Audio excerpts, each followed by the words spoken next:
आता पंतप्रधान मोदी यांची प्रतिक्रिया येते, त्यांच्याकडे जाऊ. पंतप्रधान माननीय नरेंद्र मोदीजी आणि वित्त मंत्री श्रीमती निर्मला सीतारमणजी यांचे मी मनापासून आभार मानतो की मध्यम वर्गाकरता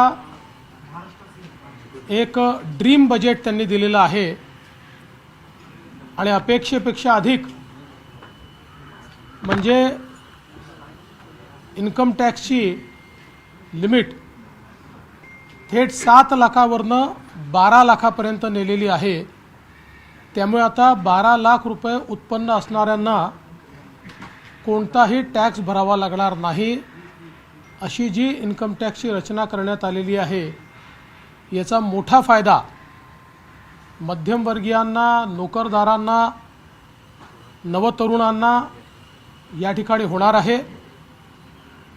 याच्यामुळे एक मोठं डिस्पोजेबल इन्कम हे मध्यमवर्गीयांच्या खिशात येणार आहे आणि ते जे काही इन्कम आहे ते खर्च केल्यामुळे देशामध्ये मागणी किंवा डिमांड ज्याला म्हणतो ती देखील मोठ्या प्रमाणात वाढणार आहे, ज्याचा उपयोग देशाच्या MSME क्षेत्राला मोठ्या प्रमाणात होणार आहे, त्यातनं रोजगार निर्मिती देखील होणार आहे।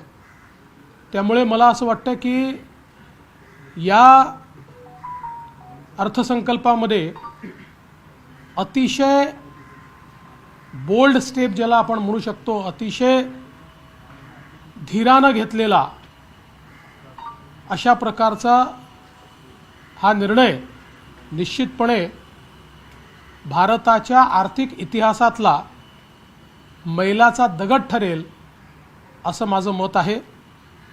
यासोबत विशेषतः शेती क्षेत्रामध्ये 100 जिल्हे आयडेंटिफाय करून त्याच्यामध्ये शेती विकासाची मोठी योजना राबवण्याचा निर्णय असेल किंवा नवीन पल्सेस मिशन असेल, पहिल्यांदा केंद्र सरकारने घोषणा केली आहे की तेलबियांच्या संदर्भात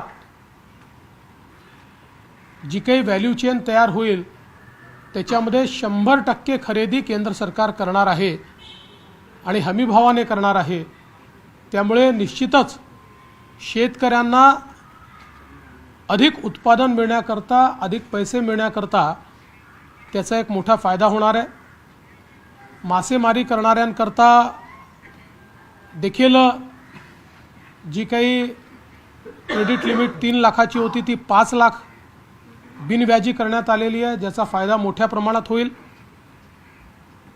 आणि शेती क्षेत्रामध्ये खूप मोठ्या प्रमाणात विविध प्रकारची गुंतवणूक देखील सरकारने घोषित केलेली आहे।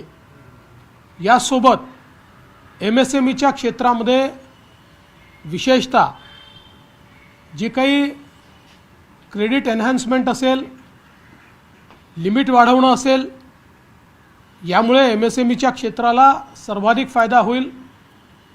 आपल्या एकूण उत्पादन क्षेत्राच्या 36% MSMEचं क्षेत्र पण सर्वाधिक रोजगार देणारं क्षेत्र असल्यामुळे त्याचा विशेष फायदा होणार आहे। आणि सर्वात महत्त्वाचं महाराष्ट्राकरता, कारण आता महाराष्ट्र हे देशाचं स्टार्टअप कॅपिटल झालेलं आहे आणि स्टार्टअपमधनं सर्वाधिक रोजगाराची निर्मिती होते आहे। त्या स्टार्टअप करता 20 कोटी रुपयापर्यंत त्या ठिकाणी जी काही क्रेडिट लिमिट तयार करण्यात आलेली आहे याचा आमच्या नवतरुणांना आणि स्टार्टअप्सला खूप मोठ्या प्रमाणात फायदा होणार आहे। इन्फ्रास्ट्रक्चरच्या क्षेत्रामध्ये नवीन इन्फ्रास्ट्रक्चर पाईपलाईन तयार करण्यात आलेली आहे। विशेषतः PPP प्रकल्पांकरता जी नवीन योजना अनाउन्स करण्यात आली आहे, यामुळे खाजगी क्षेत्राची गुंतवणूक इन्फ्रास्ट्रक्चरच्या क्षेत्रामध्ये मोठ्या प्रमाणात वाढेल आणि त्यातून रोजगाराची निर्मिती होईल।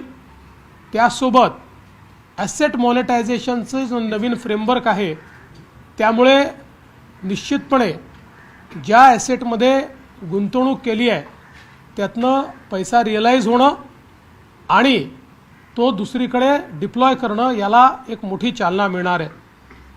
विशेषतः युवांकरता वेगवेगळे जे मिशन या ठिकाणी अनाउन्स करण्यात आलेले आहेत